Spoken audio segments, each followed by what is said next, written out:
What are some of your key principles when it comes to strength and power programming? The way I do things has been massively influenced by Ryan, but also a practitioner called Rob Miller, who, when I was at university, was actually a strength and conditioning coach at British Athletics. I sort of summarize it by terming it an adaptation-based approach, where we've got the demands of the game as the top layer of performance. So everything the boys do on the footy field is that top layer. And our job as a strength coach, especially, is to reverse engineer or work backwards from the game, identify the key underpinning qualities that need developed, and then go after and target those qualities for each individual. I tend to break those adaptations, those qualities, into 3 different categories. So we've got our neural adaptations, we've got our morphological or structural adaptations, and then we've got our technical adaptations. Now, as you can imagine, your structural adaptations are definitely best suited for development and overload in the gym. The technical side of things, if you're starting to talk about joint angles and kinematics of movement and developing different positions and patterns in agility or linear speed, that tends to be best suited and developed on field from a speed point of view. And then your neural elements, your neural adaptations could be a combination of both. When you're prescribing a program, are you prioritizing any of those 3 at one time, or is it sort of an even spread? From a pure strength point of view, we'll have a greater structural emphasis early in preseason, where you're looking to develop adaptations like lean muscle mass and increasing the cross-sectional area of specific tissues, whether it's posterior chain or upper body tissue. How we do that then is quite specific and targeted. Early in preseason, the program will also be quite technical.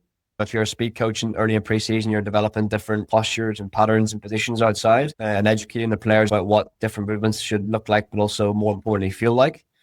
Then as you progress through preseason, things on field, the program on field and also in the gym does tend to start to become a bit more neural. If you're applying a simple linear periodization program, then you start to develop qualities like maximum strength and the ability of players to produce really high forces, either eccentrically or concentrically. What would be sort of your key non-negotiables in terms of measuring the progress? From a speed point of view, we use our top speed measurements from GPS devices. And we've played around as well with a company called ViewMotion, which I think a lot of, especially Australian practitioners, will be accustomed to. So we played around with ViewMotion as well, just to have a bit more depth to some of the strategy around our exposure to speed development and give us a bit more kinematic data through some of the kinograms and some of the feedback they present. It's a lot more easy to do from a strength point of view. And we'll do our testing with power testing on the force plates. We're quite lucky to have 2 built-in Kistler force plates at the training facility, so we'll use those on a weekly basis. What does the eccentric strength look like for a player that you've identified that you think they need that stimulus to help with their deceleration, their defensive agility patterns?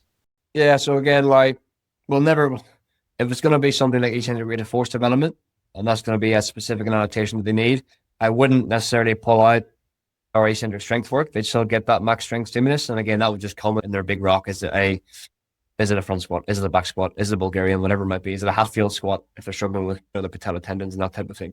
So you'll get the biggest bang for your buck from that big rock. 2 feet on the platform, lowering a bar eccentrically and then pushing a bar, in my opinion, is gold standard for strength development there.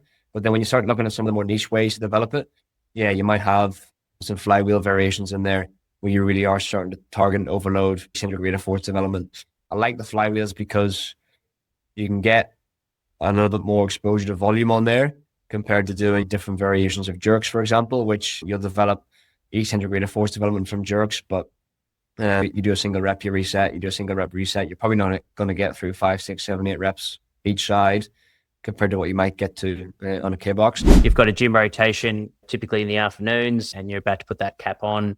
What's your sort of priority when you're roaming through the gym floor? Anybody's worked around me, I'll just get in the gym and I'm all energy, mate. I'll just begin in there and I'll see something and I'll fix that and I'll get over this player and talk about that. But yeah, there's certainly a massive technical component to our lifts, especially some of our bigger rocks, where it is a little bit more compressive in terms of the forces going through their system. Tend to focus on the players who maybe haven't been in the program for as long, or players that have been in the program for 5, 6 years and have had elements of continuity. They're normally in a pretty healthy, pretty steady state by the time they get to year 5, year 6. The players who might be a little bit newer to the program, or the players who might be carrying a few injury modifications, you might have to be a bit more acute and careful with in terms of loading strategies. Those would probably be the players you might keep one eye on for a little bit longer during the session. And then from a brief point of view, I keep it short and sweet, mate. We don't try and sound too smart, sound too intelligent at the start of gym sessions for the players.